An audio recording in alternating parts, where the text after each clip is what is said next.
Sports bettors, you need to download Sharps, the better social network. With Sharps mobile app, you can tailor your friends' bets with one click.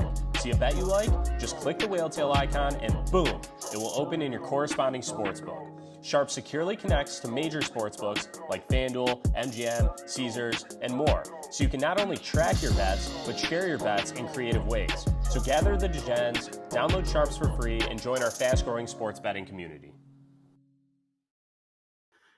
In our next one, we have the Jacksonville Jaguars going on the road to take on the Houston Texans. Yeah, so, I mean, the Texans beat the Jags week 3, right? 37-17. That was kind of a shocker. That was like this team's actually pretty good. And, hey, the Jags, I think this is, this is basically like setting up for, potentially the division crown here, right? And, I know you like the Jacksonville Jaguars. I like the Jacksonville Jaguars. Jacksonville's 4-0 on the road too. They very much have been the road warriors this season. Looks like the Jags are also favored by a point, here, and it's going to be in Houston. I just like the way that CJ Stroud's playing right now. I love that they're complimenting him with the run game with Singletary a little bit more so of.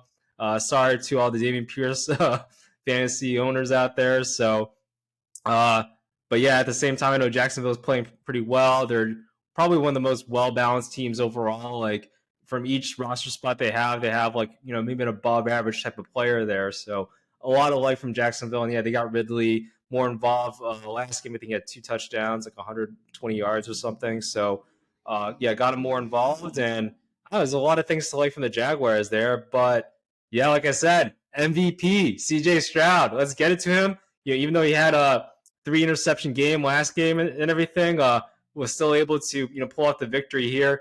Him and Tank Dell. That's gonna be like a QB wide receiver battery match there, or battery group there to look at for like the next 10 years or something. So yeah, I'm really liking what I'm seeing from the Texans. And then, they were able to get some pressure on the defensive end too. So I don't know. I'm going to go with the Texans here, going with the upset victory at home. And I think this puts them ahead of the division, if I'm not mistaken. So, or close, sets them up well for the rest of the remainder of the season there. So yeah, going to go with the Texans. I'm going to ride this horse of being creating up or making some upsets. And yeah, I'm definitely on the CJ Stroud MVP campaign right now. Yeah, man. He's been playing lights out. I like the plug you gave for Tank Dell. I've had him in my fantasy starting lineup for the last few weeks. So just been reaping, those benefits on a guy who, you could pick up off the waiver wire for the most part. But man, what a rookie year he's having. He's proving to be, the best, I think, at least pass catcher out of that first round this year from the NFL draft. But, in general, like you were saying with the running game, Dameon Pierce has been a huge disappointment, production-wise, injury-wise, but Devin Singletary rushed for over 100, this past week. So, they could probably, use him to go against, that bottom 10 defense, in Jacksonville. So, I think if they were playing it smart, they might want to, emphasize the ground game a lot because Jacksonville is number 1 in turnover creation in the NFL. So it's like, even though they have, defense that, seemingly middling, they're still able to come away with those takeaways, whether it's fumbles, interceptions, et cetera. So, protecting the football is going to be important. Stroud's definitely not the 3 interception type, in my opinion. I think, he gets right in this type of game.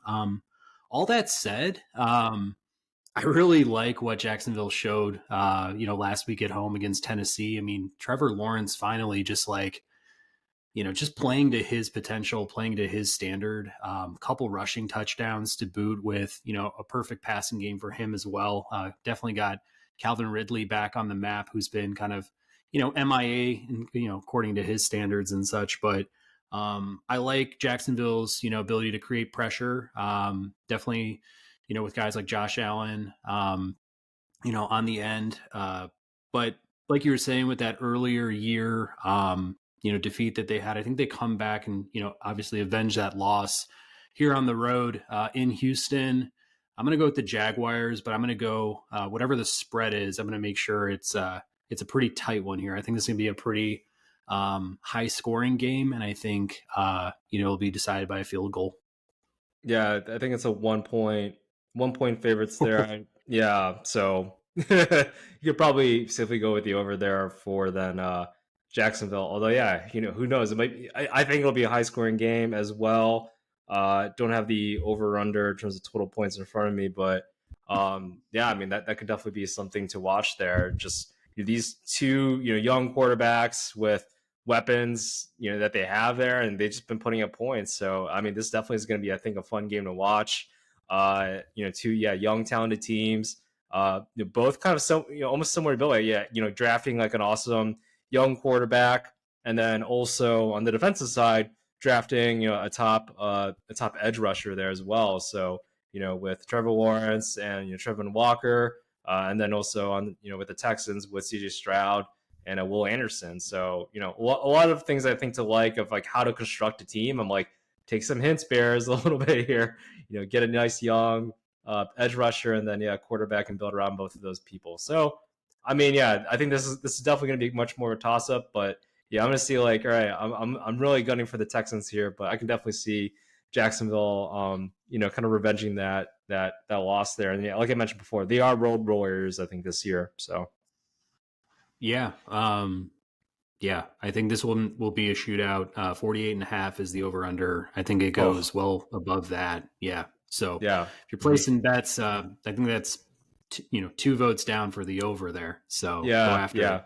Yeah, for sure. I mean, I think it has the makings to be like a 30 to 38 or something like that kind of game. Like it just has it all written with there. So a lot of offense, I think, is going to happen here.